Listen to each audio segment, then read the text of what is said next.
I think it's funny, there's a generation that laughed the second they saw Faye Dunaway in that opening scene. Then there's others that are like, what's this movie about? This looks like, ah! Yes, good old Mommy Dearest. We see the real spectrum of the parenting styles there between Mommy Dearest and the cool mom from Mean Girls. By the way, I think it's very interesting that when film writers set out to, they had to have that writing question, like, okay, what kind of parent would produce a child like Regina George, who is a mean girl? I think it's interesting they didn't go with the Mommy Dearest, they went with the cool mom, the permissive mom, the mom that has breeded contempt and disdain in a child. And I just thought that was kind of an interesting commentary where that came from. But we've been in a series called Backscratcher, and it really is based on that old saying of, how about I scratch your back and you scratch mine? Which is how back should be scratched, if you think. But instead, because we are not relying on other people or people have let us down, we look to backscratchers. And so my backscratcher of the week this week is, I think it's very appropriate. It's the animal that is known most for scratching you, a cat. So you've got a cat with a cat scratchers, and yes, Marla, I got this one especially for you. If you don't know, I've made fun of cats over the years, and she has terrorized my Facebook page with cats. So there you go. That'll be the only nice cat scratch you ever get in your whole life. So now, I don't know how many cats she has, but if you ask Malcolm, he says she has 15. She denies it, but anyways, 4, 15, I can't keep track, right? Anyways, so we started a couple weeks ago and said what kids need most from their parents, the back scratching that the parents need from their children is honor.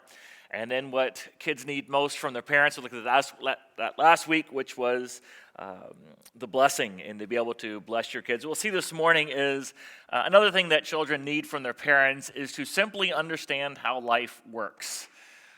So that's the bare bones essence of the principle for this morning is understand how life works. Now, parenting is probably one of the most demanding and challenging tasks anybody will ever take on.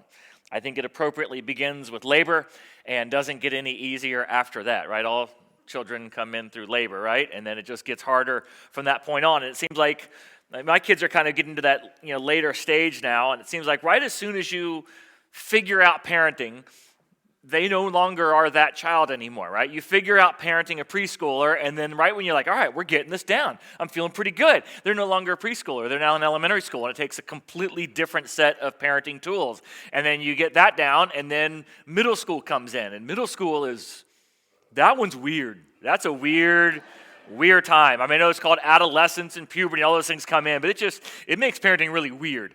And then if you've done really well here, then the teenage years, you kind of find a groove and it goes pretty good. If you've messed some things up here in some way, shape, or form, you really find out what you messed up here, right? Like at the teenage years. And you kind of go from there. But I want to look at the foundational principles because in reality, you're not raising a 5-year-old. You're not raising a 10-year-old. You're raising a future husband.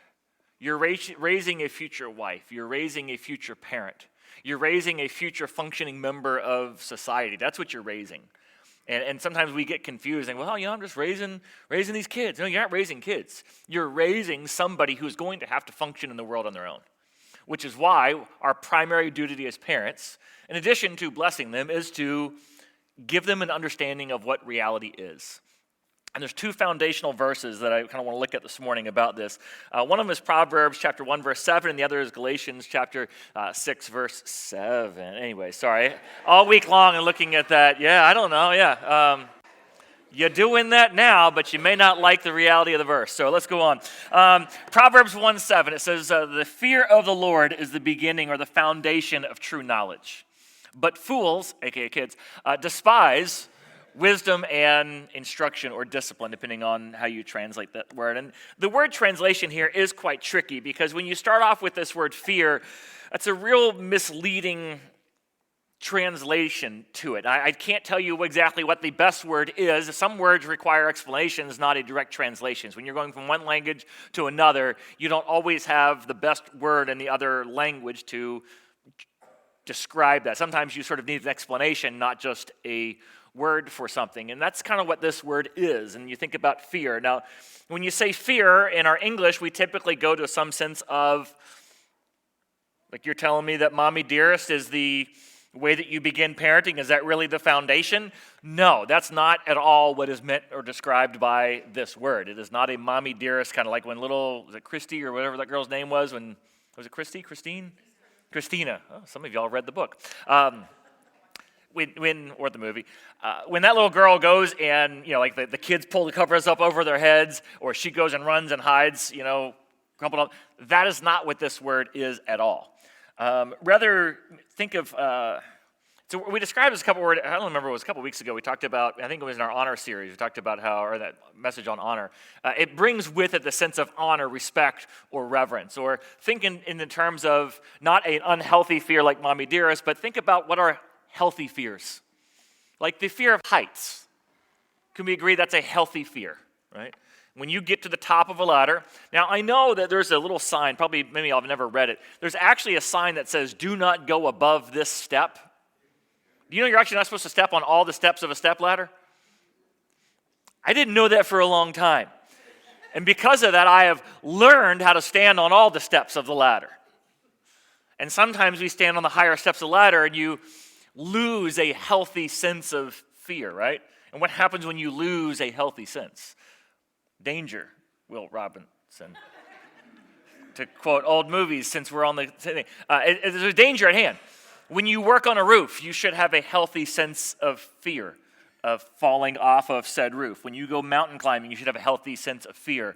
When you start a fire anywhere, whether it be at a campground or in your house or on your grill, you should have a healthy sense of fear. Anybody here burnt their eyebrows or their hair on the home grill? Yeah, it happens. You got to have a healthy. We get so used to grilling out and get so used to barbecuing, we forget that this is a live flame and there is gas shooting through this. For those who really know how to barbecue with gas, I don't got that kind of time. Sorry, but there are healthy fears that we should have. Healthy fear of firearms. You should have a healthy fear of firearm. If you ever handle a firearm, you don't just wave that thing around. You need to know how to handle a firearm. It is a dangerous thing. There's also, healthy fear of, things like talking back to your mother. You should have a healthy fear of that. That's kind of what we're getting at this morning. There's another, and all this kind of goes around a healthy fear of authority. So, for sinful humanity to be able to live in community with other sinful people, there is a requirement for some sense of structure and authority. Is that a fair statement? For sinful humanity to live in community with one another, there has to be a structure and an order and a set of rules or guidelines and the authority to enforce them. Is that a fair statement? No. I say that because that's not 100% agreed upon right now. There are municipalities right now that are experimenting with taking away consequences to breaking that structure. And so you have no bail laws, and you have we're not going to enforce misdemeanor crimes, and etc. And do we find that in light of that crime goes down or goes up? It's going up, and businesses are moving out, and chaos is ensuing as a result of some of these experiments, I would say. And that's just sort of the reality of life. Society breaks down when you take away an understanding of the dangers of breaking said structure. So what I'm getting at is, in the home, one of the responsibilities of a parent is to teach their children that this is a dangerous world. Everything around them is dangerous. I would say, isn't it fair to say, like, your job as a parent of a birth through 2-year-old is to try to keep them from killing themselves? Right? And it's such an impossible task. You need help doing this. That's why you have to put up gates and put things over electrical sockets. We call it, child-proofing a home, right? Now, there's a limit to that. Really, those are supposed to be aids because you can't do it every second of the day, right? And you're supposed to kind of move from child-proofing things to instructing them of all of the dangers around them. And so what we're getting at is a healthy sense of fear moves you to the reality that you must learn about something, okay, that there's something to learn. So for instance, when I took scuba diving lessons, pretty much scuba diving lessons are week after week of, hey, somebody did this and they died. Somebody did this and now they can't breathe anymore. Somebody did this and they had really bad problems. Everything about it is, I don't know why on earth you would ever want to do this, but if you do, here's all of the things you got to worry about, right? There's everything that can kill you. Going up too fast, going down without breathing, not having the right equipment. So all of scuba training is about, here's what you should fear, and here, therefore, is what you need to learn. Like, why do I have to learn this? Why do I have to know all this stuff? They're pretty good at telling you why. Because there's a fear that should be attached to all of it. And if you're a good instructor, the instructor is going to instill in you that sense of fear. And so fear leads to a sense of learning, because the beginning of wisdom is a healthy fear, or a healthy understanding of reality. When I say that fear is very closely tied to a sense of reality, does that make sense? You see how everything around you is a danger. Is that a fair statement? Everything around you is a danger, okay? The words you say, you can't take back. You need to be careful with your words, because the words you say can be dangerous to you or to others. You can get thrown in jail and you can lose relationships over the words that you say. The places that you go, if you don't look left and right before you cross the street, there is a danger. There is a danger all around you, whether it be relationally or physically or emotionally or spiritually. There are dangers all around. That's the reality of the world in which we live. And your job as a parent is to teach them about the dangers of the world in which we live and all that is around them. Because the foundation of learning, the foundation of knowledge is a understanding of reality and all the things that can hurt you and all the things that can be a problem. But, and here's the other issue with it, fools despise, they reject instruction and discipline. Fools reject instruction and discipline. The word despise means to reject, to resist, to push back. And every parent knows this is not a learned behavior, it's a natural behavior, right? Fair statement? Resisting authority, resisting discipline, resisting any kind of structure is not a learned behavior. It is just a natural reaction to things. But it's not until we've suffered some sense of reality that we are much more teachable. Dave Ramsey says, I learned far more about money going bankrupt than I ever did in school. Why? Because you got a serious dose of reality. It hits you. Most successful business entrepreneurs have failed at business at least once before. Why? Because you didn't really learn all the things and pay attention to all the things you need to learn until after you'd gone through that failure. So, what's this look like? We've got kids who are now raised in a society, in a world where they've got more information than ever, more freedom than ever, and less self-control than ever. Fair statement? And it's because there is a breakdown or a struggle in our society with parents giving this kind of structure and understanding about reality of the world around them. And you begin by teaching them, if you put your finger in that light socket, it's going to hurt. You pull that down, it's going to hit your head. And you begin there, and you're going through, and like I'm teaching my kids about used car salesmen, okay? And the fact that they're always out looking for an edge and what to look out for when you're going to make deals. There's dangers at every stage of the thing. Now, I'm going to put with this Proverbs 19:18. It says, I'm going to read the NIV since that's the translation I normally read, but then I'm going to kind of give you the Hebrew can be a very difficult language to translate into English sometimes, because I would relate it to, this is going to sound offensive, but it's sort of like a caveman language. It is a very old language, okay? And because it is such an old language, it sometimes gets translated very rough, okay? So for instance, it says, discipline your children for in that there is hope. Don't be a willing party to their death. It's a very, it's kind of like the caveman rough version of it. A better sort of modern, or I would say modern, that doesn't sound right.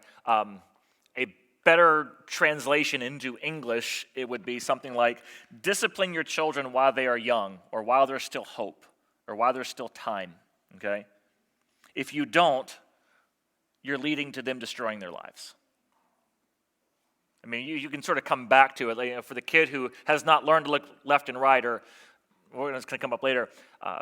One of the things that always shook me as a parent is before my kids were born, a pastor was telling a story about they were meeting at a strip mall. That's where their church was, like one of those like strip malls, and had a family with kids that were very unruly and never listened. And one of the kids ran out the front doors of the church, right into the parking lot, got hit by a car and killed. That's why one of the things that my kids could get spanked for is running in a parking lot. Just not having it, period, okay? We're going to have a healthy sense of fear when we walk into a parking lot because the reality of and I would say to them, this spanking will hurts a lot less than a car hitting you, right? We'll talk about spanking in a minute, but there's only 3 things you get spanked for, and running in a parking lot was one of them. Why? Because of the reality that's out there, the danger that is out there is so true. And what he's saying in this verse is, if you do not discipline your child while they're young, you're setting themselves up for not understanding the realities of the danger of the world around them. And eventually it will come back to bite them, to hurt them, to hit them, smack them in the face, so to speak. So on this principle, one of the best books I read when my kids were young was a book by James Dobson called Dare to Discipline. I think it's been rewritten like 12 times, like the new Dare to Discipline, the revised Dare to Discipline, the updated Dare to Discipline for the 21st century. I don't know how many times the publisher can reissue it and get more money out of it, but the core knowledge is really good. And in here he talks about the necessity to parent when the children are between the ages of 1 to 5. And all of the lessons that are first being taught between 1 to 5 are the foundation of everything else later on. And if you don't do it then, you'll find it's really hard to do it later on. And he traces back this child who was completely unruly at 13, and they asked the mother, says, when did this start? It says, goes back to when he's 3 years old, and the child would spit in her face. You got to do something about that, right? It's kind of funny. Every parent ooh. Every parent went, ooh. It was like, oh, no, right? You knew exactly what you would do if that happened to you. Is that a fair statement, right? For the other parents who went, I can't believe, wow, huh? This message is for you this morning, for those parents, right? And in there he talks about, he says, when your child has a battle of the wills, okay? This is the no, the defiance, who says so, you can't make me. I'll never forget that one of the lines I read out of the book says, you must win that battle and win decisively. They must know beyond a shadow of a doubt that you are the parent and they are not. And if they do not know it then, you will battle this the rest of their life. Worst of all, they will be fighting this battle the rest of their life. And we all can see this. I mean, I don't have to preach at all in this moment to say, can you identify people that you've met in your life that never had a healthy sense of talking back to their mama, right? You know who those people are. You just know that instinctively. There were 3 things that you could get spanked for in my house. One I already mentioned was running in the parking lot. Second one was lying. Third one was this defiance. This no, I will not. I won't do it. You can't make me. And so whenever we would have a consequence, we're talking about consequence in a minute, whenever we'd have a consequence, I'd say, okay, you didn't do this, and the consequence for that is you lose this privilege, but you lied about it, and so I have to spank you now. Or, but when I told you that, you talked back, and so there's a spanking for that. It was always talked about how this is a separate thing. Whenever I would catch the lie or the defiance, it was going to be one and one decisively. And I reserved spanking for just those 3 things. Now, whether you not believe in spanking or not, that's your own choice and your own decision. Of course, it should never be done out of anger. It should always be done in a corrective mode. It should always be done under control, and should never be done with the intent to physically injure the child. You can go down all the list of those things. However, you need to have some way of making sure you win that battle and win it decisively, whatever that looks like for you. Because when they don't have a healthy understanding of the dangers and the realities of the life around them, they will be set up for failure. So it says the fear is the beginning of knowledge. And so fear of the world and the reality around them, part of that reality ultimately is going to become an understanding of who God is. You need to understand who God is and the reality of the fact that this world, He's what He created. And if you don't have a right understanding and a relationship with God, that's going to set you up for failure throughout your life. And so that's kind of what that verse is about, but how I would apply it to the home. The second foundational passage comes from Galatians 6, 7, yeah. And that is, you will reap what you sow. You will reap what you sow. In other words, the natural way of saying is, actions have consequences. What you give out is what you are going to get back. What you do is going to have some ramification down the road. Now, is it fair to say that our society struggles with this concept? We want to be able to do without any consequence for the doing. Now, when you don't understand this law, okay, when you don't understand the law of sowing and reaping, right, you're going to think that people are cruel or unfair. So when you do something, and then that gets a response out of somebody, you think, when you don't understand that your actions have a consequence, that what you do resulted in this, you're going to think they're just arbitrarily being cruel or unfair to you, okay? When you don't understand this principle, you're going to think that life is unfair to you. Well, it's not fair that I don't have the opportunities. It's not fair that I can't go. It's not fair that they're not letting me. No, it's sowing and reaping that's at play. And then ultimately, when you don't understand this principle, you're going to look to God and think that God is being unjust or unfair to you when you begin to read through the realities of what is to come in your life. And so if you don't understand this, you're going to always be struggling with life. Now, as a parent, we would think, oh, this is an easy thing to show. However, there is a trend in parents, kind of as illustrated by the Mean Girls clip, where parents, I'm the fun mom, there's no rules in this house. And then you walk in, and where is the girl living in the house? In the parents' bedroom. How many of y'all were abhorrent in seeing that? Right? Or when the girl just tells her mom, basically, be quiet and go away. There's an issue there. Now, another great book I read when I was going through this years ago is Dr. Kevin Lehman's book called Making Your Children Mind Without Losing Yours. He's got the same book in a different title. I've read both of them, and they're basically the same. You ever had an author who writes the same bit of information, but they get more money out of it by retitling it? His other book's called Have a New Kid by Friday. But everything he talks in there is about instilling logical consequences for your child's actions. And he's really big on, if your child forgets their lunch, don't bring them the lunch. If they forget their homework, don't bring them their homework. Oh, I know. It's cruel, isn't it? Rather, he says, they need to learn how to handle that conversation with their teacher and the grade that's going to follow, right? Because what's parenting about? You're teaching them reality or not reality? What happens when you forget to pay your light bill? Does the power lady come over and remind you to pay it, or do they just come over and turn your power off?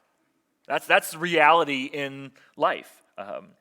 When you break a rule, you lose the privilege. When you spend all your money, you have no money. And I know it's painful to watch a child who can't buy something that they really want, but when you spend it here, you have to understand the consequences. You don't have it here. And you have to be able to put these things in. Now, you are not called to protect your kid from consequences. You are called to prepare them for reality. And reality is actions have consequences. What you sow, you will reap. And what you're teaching them is that what you sowed can be bailed out. What you sow can be avoided. That's not the reality out there. At the end of the day, we are called into account for the life we've lived before God. Now, is there grace? Yes. But there's grace for a time. It's not unending. And so in his book, he talks about how you need to be able to talk about, there's a couple 4 principles with this. First is you need to talk about ahead of time what the consequences for behaviors are. And he says, so it begins with you as parents. If there's 2 parents in the home or whoever's parenting the child, you need to talk about it. Furthermore, I can tell you this from both other books I've read and experiences I've had, is if you're in a blended family, you then need to further talk about how you will discipline each of your kids. If it's your kids, my kids, our kids, there's different ways to go about that. You need to be on the same page and have talked about how you're going to go about carrying out discipline, especially in a blended family. Even in a regular biological mother and father family, you still need to talk about what are the consequences, because it can't be where if you get in trouble by dad, he lowers the hammer on you, and if you get in trouble by mom, well, then she lets you get off easy. You can't have that. You both have to have the same consequences. And you have to talk about them ahead of time because, let's face it, sometimes kids, what's the right word? Move you to emotion. Right? And when you're moved to emotion, sometimes you will want to enact a consequence out of proportion with what they've done or one that you know you can't follow through with. You are grounded for life, mister, right? I don't want that any more than they want that, right? Is that a fair statement? Like, yeah. I mean, as much as I, will use their electronic devices to take them away, sometimes I want them to have them. Don't leave me hanging out here. You know you do, right? So, you need to talk about it ahead of time. They must be clear and predictable, okay? When my kids don't do their chores, they know their phones are getting turned off. They just know. They just know. There was a time, I don't remember what it was, where one of my kids just literally walked downstairs, put the phone on the table, and walked back up to his room. I didn't have to say it. He knew. He knew. You do that, this is the result. Now that I can digitally shut their phones off, I don't even have to have them bring them down. Sometimes I do just for the show of it or the sense of the loss. But you can remotely just shut down a phone. It's glorious. Get those parental controls. Whenever chores wouldn't be done, I wouldn't even say, I wouldn't raise my voice. I would just go in and shut down the phone. As soon as the phone would be shut down, you'd hear feet come down the stairs. First couple times, they come down and say, "What's going on? Is the internet up? What?" And then we're like, well, you tell me why it would be shut down. And then eventually it became the phone would get shut down, and they would just come down and they'd look around, what did I not do? What did I not do? I know there's something down here. Because when you have very clear, this is the consequence for this action, you're teaching them about reality. That this behavior will result in this. You do this in marriage, this happens. You do this with your finances, this happens. You do this with your chores, this happens. You're teaching them about actions and consequences. Which then brings out another nice thing is it then becomes us versus the consequence, not me versus you, right? We used to do movie night on Friday night, and I'd go all out with movie night. The kids would get a candy cup. Candy cup is great because then you can buy all the cheap candy and put it in a cup instead of the individual wrap, which costs more. Anyway, so we do a candy cup and popcorn, which is also cheap. It's a good filler. So a lot of popcorn and a few M&Ms and little mini Snickers. They get their big old candy cup. We'd have a movie. I'd show them old 80s movies so they could be indoctrinated to real cinema. But you got to be careful because 80 standards before PG-13 are different. So anyway, we'd have our movie night. But one of the consequences for not doing chores was you miss movie night, or one of the consequences for not going to bed on time was you miss movie night. And I remember one week I had to sit down. I was like, "Hey, buddy, I'm really sorry, man. We didn't get to bed on time this week, so you got to go to bed while your brother and sister get to watch movies. I hate that for you, man, because I had a good candy cup tonight. It was a lot of the good stuff, not as much popcorn." Right? And this is gonna be a good movie. Maybe sometime you can watch this movie another time when your brother, sister are at grandma's house or something. But man, you're gonna miss out. Short Circuit was a good one, right? Number 5, information. In this day and age, yeah. So anyways, it's us versus the consequences, right? Next thing is be consistent with carrying out the consequences. It does no good to have a consequence you don't carry out. You are distorting reality for them. Which is all the more reason why you can't threaten something major that you know you can't go through with. I will leave you here. Legally, I can't, okay? You've got to be careful with these consequences. But when you don't carry it out, you're training your child to understand that actions don't actually have full consequences. There's always a way to get out of it. Third of all is you need to differentiate between accidents and defiance. There should always be grace for accidents, and there should always be discipline for the defiance. Now, what I mean by that is, who here accidentally backed into your dad's car or something, right? Remember that time where you scratched your dad's car, and he just went off on you for it? Yeah, I remember that one, yeah. Okay, that's not a disciplinary moment, okay? It was an accident, okay? They dropped it. They messed up. It's not... You don't lower the boom with consequences for an accident. There's a very difference between an accident and, no, I will not spit in the face. There's a very big difference. Can we agree on that? And so the reaction should be different as well. And then lastly is that discipline is not punishment. I know these two words sound almost identical, but discipline is not punishment. Punishment is, I will make you pay for what you have done. Okay? Discipline, however, is about, remember earlier when it says, but fools despise wisdom and instruction. Okay? That word in the Hebrew, instruction and discipline, is the same word. And that's because all discipline is instructionary. All punishment is not. Does that make sense? The purpose of discipline is to instruct, to learn, to do differently next time. Every discipline you have should be about where you're going next and the behavior you want to see in the future, not, I will make you pay for what you've done. And sometimes it felt as though when you scratched Dad's car with your bike when you were putting it away and you didn't see it and you didn't see it, you're being punished for what you did. And it's very different with discipline. My favorite definition of discipline, as I sometimes butcher but often love, is discipline is the artificial application and amplification of the consequences of wrongdoing before the actual consequences of wrongdoing are such that they might harm or scar them for life. I want to artificially amplify the consequences while they're young. Take away something so they understand doing this loses something. I want to amplify those before the natural consequences, like running through traffic and getting hit by a car, are such they'll scar you for life. So to summarize out, Hebrews 12:11, no discipline seems pleasant at the time, but later it will produce a harvest of righteousness. So in your homes, teach them authority, because if they don't understand authority, they will always struggle with their relationship with God. Teach them about sowing and reaping. Well, you have to understand actions have consequences, because the reality is they do. And you will give them a foundation that will carry them on for the rest of their life. Will you join me to close our time in prayer? Father, I thank you for your grace over us.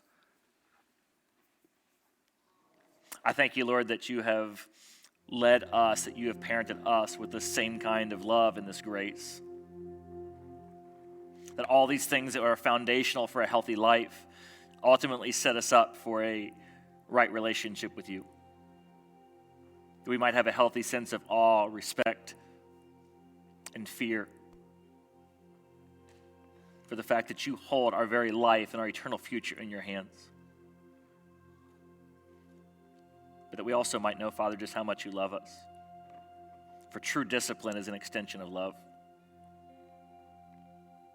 So, Father, may we teach these things in our home to set up our children for the best opportunity to have a right relationship with reality and with you for all eternity. In Jesus' name we pray. Amen.